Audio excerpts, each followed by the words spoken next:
Good evening. Hi, I'm Pam Sawyer. I am the state representative for the towns of Andover, Bolton, Hebron, and Marlborough. Tonight with me is a special guest who comes to talk about a rare disease. At the end of February is Rare Disease Day in the state of Connecticut, across the nation. And with me tonight is Dr. Bradley Daar from Manchester. Thank you for coming today. Hi, Pam. Thanks for inviting me here. Now, your background is that of a dentist, but you're going to talk about a disease that does not relate to dentistry, something that's very special to you because it's affected your family. Right. Like most people that speak of a disease or an illness, it's because they've had a loved one or somebody in their family that's had the disease. And likewise, my wife was diagnosed with it several years ago. And I just wanted to be here today to spread awareness, not just to patients or potential patients, but also to the doctors out there, because it's known as a rare disease, but it really may not be. So give the name of the disease, but how it's known. The disease is called fibromuscular dysplasia, and it's very often confused with fibromyalgia, another very common disease that's often thought to be rare, and it's known as FMD, the initials. And what's happened in the last couple of years, there's beginning to be a heightened awareness of it. Go back a little bit and tell us about Terry's story. Well, that's an interesting story, and unfortunately, it's not that rare a story.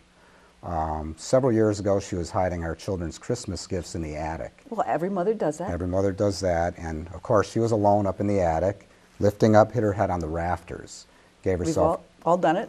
Quite a knock on the head, to be sure, and so the expected resulting headache was no real concern, except, oh boy, I hope I didn't start bleeding or something. She told me later that night when I saw her about the headache and this and that, and we talked about it, but it was no big issue. But then after several days of persisting headache, it just seemed to get worse and worse and no better. And on, I believe it was the fourth day, out of nowhere, she developed a ptosis of the eyelid, which is like a Bell's palsy where the eyelid drooped, a pinpoint pupil just on one side, and the headache felt like she'd been hit with a hammer. Just unbelievable. And this again was when she was alone, and she drove herself to the emergency room. So what's the first thing they think of? Maybe a concussion? First thing was concussion. They took MRIs. I mean, over the course of time, she's had MRAs. She's had CAT scans. She had all the tests that should be done. And over the course of several weeks, she visited several emergency rooms because the symptoms just didn't let up. And she was told she had anything from an endocrine disorder to hypertension and anxiety to Bell's palsy, and she was even screened once for drug tests because she had so many treatments with narcotics to alleviate the pain. So how did they find it? Well, it's pretty funny, but as a side note, we were talking to my brother, who's an ER physician in Chicago, and he happened to have a lunch with a colleague of his, and a girl who was a nurse was at that lunch with him, and she had a disease very similar to what Terry's symptoms were. It was a vascular disease called FMD. And he just told us, he said, if she has that, she's in really big trouble. But we didn't take it for much because nobody had told us, and obviously if she had a disease, somebody would have found it. This is chatting over the phone. He hadn't seen her or just out of the blue, because he's a very good diagnostician. So we persisted with our visits to different doctors, and eventually on her own, Terry decided to see an ophthalmologist because of the eye situation with the dilated pupil on one side and the drooping eyelid. She went to a very good neuro-ophthalmologist, and within a half hour of talking to her, he said, I think you might have dissected your carotid artery. And this is based on just talking to her. Let me look at your scans. The carotid artery. The carotid artery. Which is? Right in the neck here, and it supplies most of the blood to your vascular system in your head. So obviously very important. And when you say dissected, what does that mean? A dissection is basically, if we want to imagine like a hose that has an inner lining, and if that inner lining were to droop or slough off, which is what happens in these weakened arteries, now you have a little area there where blood can pool, and eventually it can cause a constriction, back up the blood, cause the blood to stop flowing, or even cause a little stroke with a blood clot.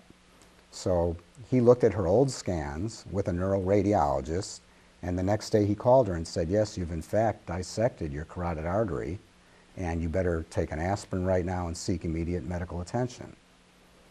Now, just to note. FMD. FMD. And you'd never heard of that before I'd with never all heard your of it. medical training. No, no. And carotid dissections can spontaneously occur also. But even so, it was not seen on all the CAT scans, all the MRIs, yet if somebody was looking for it, they would have seen it on those scans. And that's why awareness for the doctor and medical community is so important. I just want to pop right to the website so people are listening and they want to be listening with Sure. one ear and go to the website. What are you using for a website for more information for people? The group has formed a website, fmdsa.org. So it's the S stands for Society of America. Yes. Very good, very good. So fibromuscular dysplasia, FMD, is what we're talking about tonight. And your wife struggled trying to find out what was wrong with her, finds out after a series of multiple physicians, others had not picked it up, that she did have this FMD. Now, is this something that is specific to a race or a gender or an age group? Actually, it's more prevalent in women. Probably 90% of the patients are females. Mm-hmm.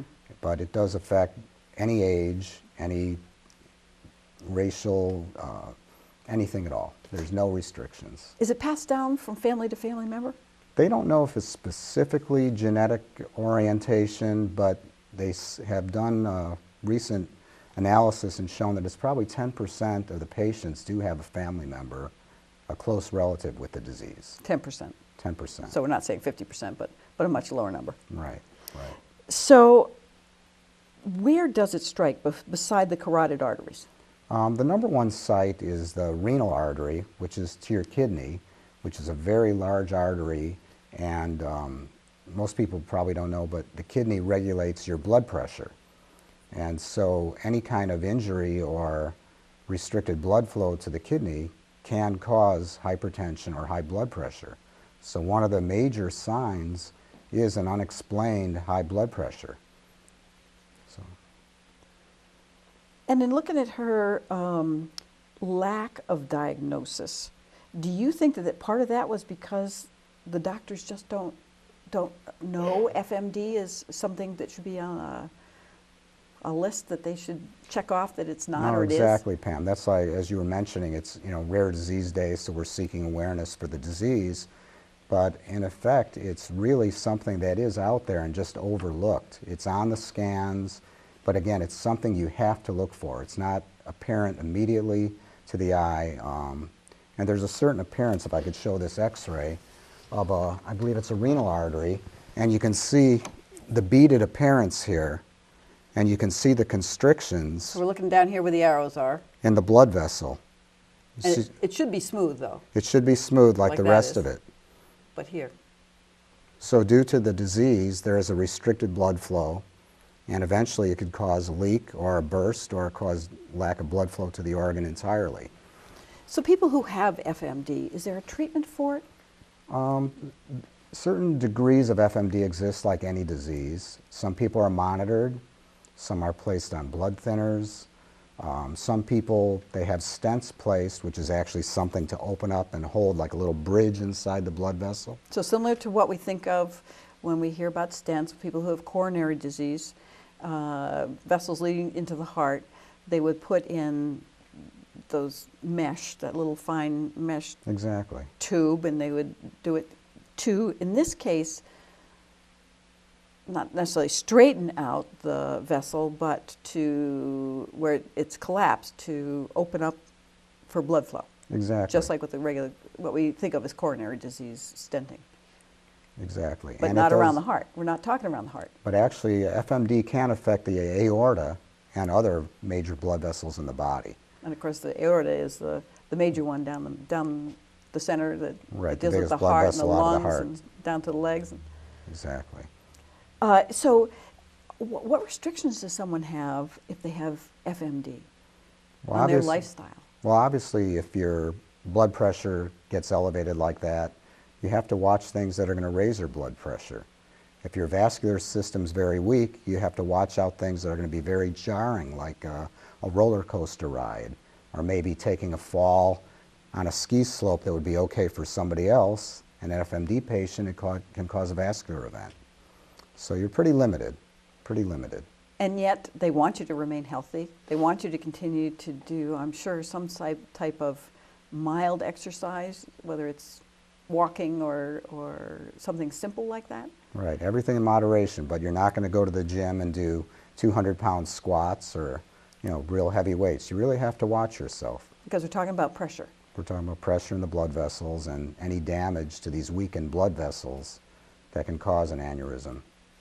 Can you describe some other symptoms that goes along with this? Yeah, Dr. Jeff Olin, vascular medicine department at Mount Sinai Hospital in New York, he just recently came out with some reports, and there's a lot of great doctors, so I don't want to just single him out, but he is one of the really great guys that's helped the organization. He just recently came out with some interesting studies based on the registry showing that most of the patients have the hypertension. A lot of them have... New hypertension or have a history of it? It could be either. Okay. It could be either. They have the headaches. A lot of them have the pulsatile tinnitus. Oh, I know what tinnitus, people know it's is. the ringing in the ear. Right. This is where you can actually hear your heart pumping. So you hear that like your heart beating in your ear. Which is different from the buzzing Right. that right. a lot of tinnitus is described Right. as. And a lot of people, unfortunately, have no symptoms. So it's Oh. often picked up on a scan. I see. So fibromuscular dysplasia, FMD, will be, one of your thoughts is to do this outreach, because we have Rare Disease Day in February, to do an outreach, describe to people what it is, make people aware of it, in case they have a family member, say, that has been uncomfortable with headaches, that can't really pinpoint what it is, may have a discussion with the doctor, but your thought is that doctors need to be aware as well.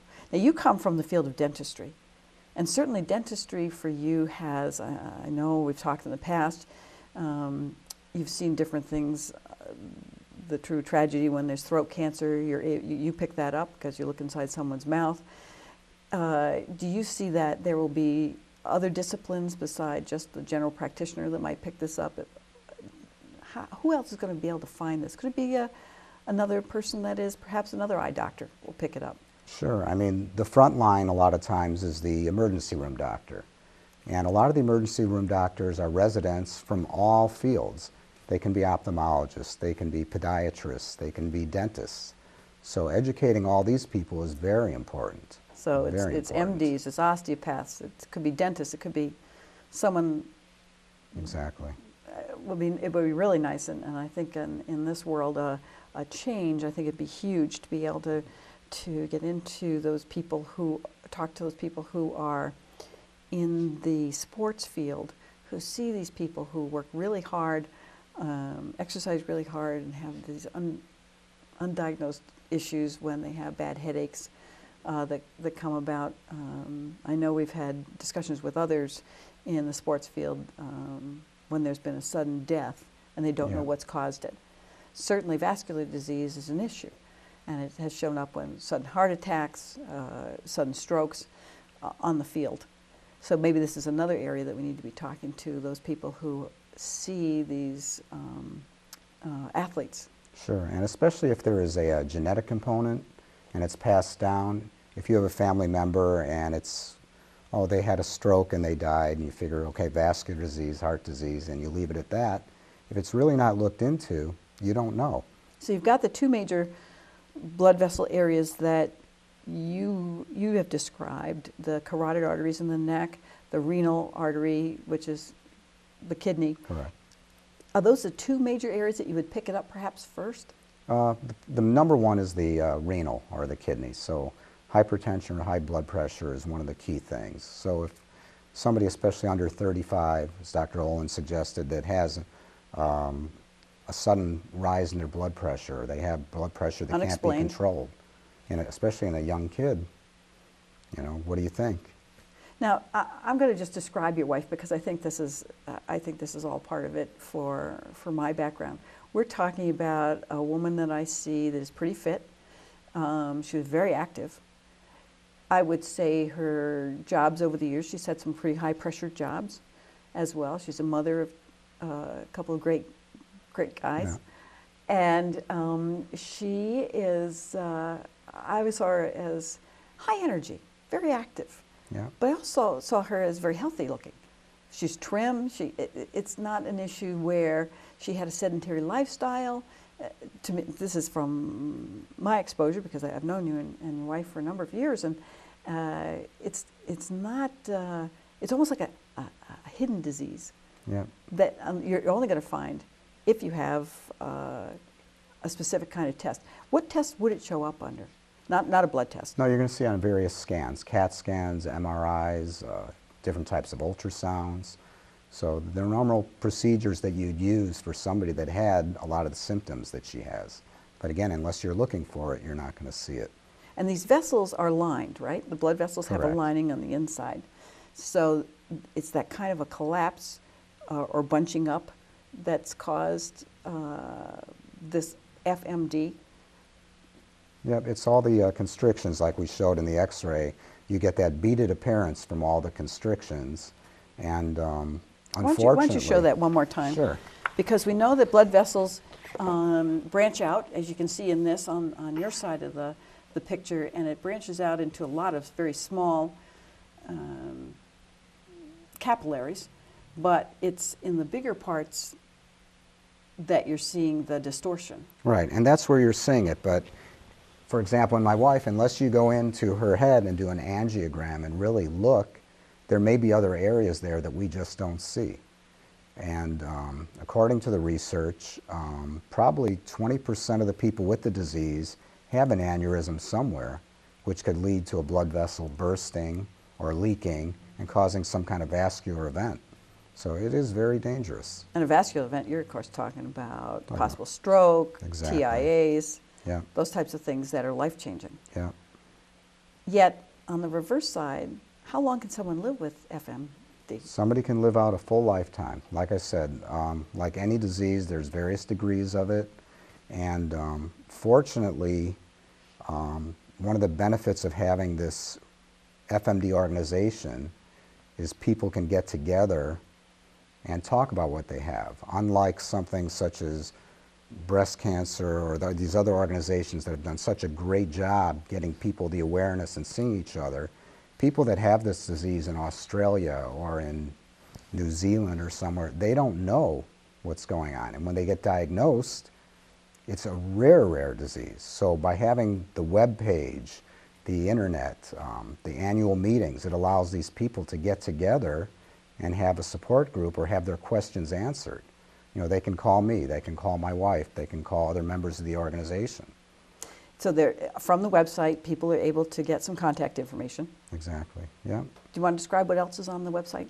The website mentions various things. It mentions a lot of the events, the annual meeting every year, which comes up in May. It mentions a lot of the doctors that are in there.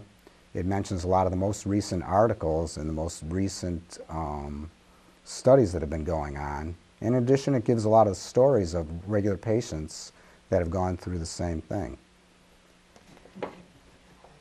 If someone suspects that they have a loved one and they want to rule this out, who should they call? I think the first thing to do would be to call the organization to see if there's a doctor in the area that knows about the disease, because at that point you really don't want to be educating the doctor with your problem.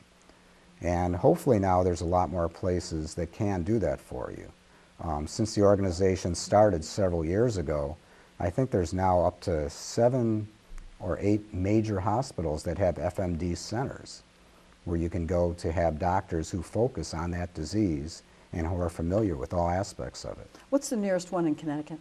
Nearest one I would say New York City. And yeah. which hospital would that be? At Mount Sinai with Dr. Olin. That's probably the closest. Yeah. Very good, very good. Is this a disease that you would say that is new to this generation?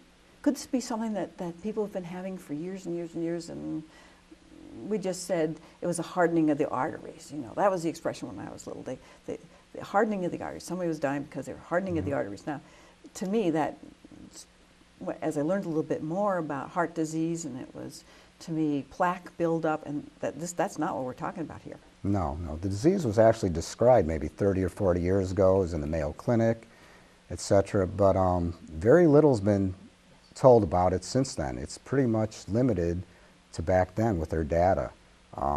However, it's probably been around a long time, and it's just going to take people like the organization to, you know, bring out the exact data as to who has it and how many. fmdsa.org. That's the website that you can go and find out more information about this. Dr. Daar, your background, we're going to switch this for a few more minutes left, because I'd like to just talk about your branch of medicine, and that is dentistry. You've seen such changes since you started, not that you were a dentist back in the olden days, but you started off with a lot of manual tools, a dental drill, and you were sent off on your way. Now, as a general dentist, you've had a lot of exposure to some of the modern pieces in dentistry, and I know a lot of people out there today have not or do not go to the dentist often enough, and we know that oral health is huge in maintaining your wellness. But can you describe some of the most modern things that you've seen in even the last 10 years? I mean, it varies from the simplest of things, such as better anesthetics that really get you numb. That's a big point, so it doesn't hurt. Or reversal drugs that'll actually reverse the effect of the anesthetic, so if you can't stand it, it can reverse the effect of the local anesthetic. Various procedures such as lasers. And what would you use laser for? You can use a laser instead of a surgery to remove a tissue, to clean out a root canal, to clean out decay on a teeth. So it's really come a long way from the drill, long way. It doesn't have the same sound. Not the same sound. Every once in a while you still have to use a drill. Exactly. But you have the laser to fall back on? Yep. How about computers? Computers, I mean, obviously are the greatest thing. I mean, we have digital x-rays, so you don't have to keep the patient waiting around. You can show them exactly what we're doing on an intraoral camera. You can give them a display describing the procedure we're doing, post-op instructions. So it's really, really innovative. Do you think it's been able to individualize dental medicine even more than it used to be? You looked in somebody's mouth and you hope to be able to manufacture, say, a crown or something special to their mouth, but now you're looking at this and it's so individualized now and upfront, and it's raised a lot of people's right expectations. When I started, it was either the white filling or the silver filling. Nowadays, they want that exact color match, and they want to look really good. And they want us to be able to show them what it's going to look like beforehand with digital imaging. You know, so it's come a long way, long way. Now, you've dealt with some cosmetic dentistry. Sure. Because you've I'm sure you've seen people with tremendous problems, and you've made, I've seen some of the pictures in your office. I guess to be upfront and disclosure, you are my general dentist, and I've seen some of the pictures of people who have had huge spaces, and you've been able to fill them in. People who had severely miscolored teeth and didn't want to smile, and then you get a big smile after them after the dental work is done. Do you see that as continuing being the big change in dentistry today? Well, you know, you wouldn't, just on the side, you wouldn't think about it, but it's really life-changing for a lot of people. You know, you have the people come back later for a post-op picture just for your records. The next thing you know, they've got a different hairstyle, they're all made up, they're dressing nice, and they have a little confidence. I mean, it really is an important thing to have a good smile in today's society. And that's not just children. That's everybody. That's everybody. Every age. Every age. Just to go back one more time to the FMDSA, fibromuscular dysplasia. And I want to thank you for bringing this out. Hopefully that people will go look at the website and be able to describe the disease to other people. Is there anything, would you recommend for, say, the State Medical Society? Is this something that you're talking about when you go to dental meetings? We'll just hit on it one more time before the last couple of minutes of the show. What do you recommend? What do you think? How can we get the word out there even faster? Well, I think doing things like this, having members get out there and do things like this. I have material in my waiting room. I have 40, 50 people come through a day. You know, if just one of them learns something, just talking to people about it. You know, a lot of people don't like to talk about diseases or this or that, but it's just the awareness, just, you know, talking about it, letting people know that maybe a cluster headache isn't a cluster headache. Maybe a migraine isn't a migraine. So if you speak to somebody and they tell you they have these symptoms, don't be afraid to suggest it's something more. Take a look at it. Yeah, it can't hurt. Well, what we do know is if we can get it on one of the last episodes of House, unfortunately I think that show is over this year, but that has raised, I think, people's awareness to a lot of different types of diseases, not your what I call the standard Big Ten, things that everybody's heard about, whether it's diabetes, whether it's stroke. You know, people have heard about those things. So it's important that we spread the word of this type of thing because, as you say, it's largely affecting women, and it could be almost any age. Correct. So thank you very much, Dr. Daar. I would appreciate you coming today and spending this half hour talking about this and dentistry. Your 30 years of dental experience here locally in Manchester, and now with your work on the FMDSA. Are you a medical consultant for them, or are you just an interested participant? I'm hoping to be a board member in the near future, and which will hopefully get me more motivated to get out there and spread the word and see what I can do. Very good. Well, thank you very much, Dr. Daar, and thank you for listening tonight. We appreciate you sitting through a half hour about this medical disease, which is a rare disease, and we hope to spread the word, FMD. Thank you very much, and good night.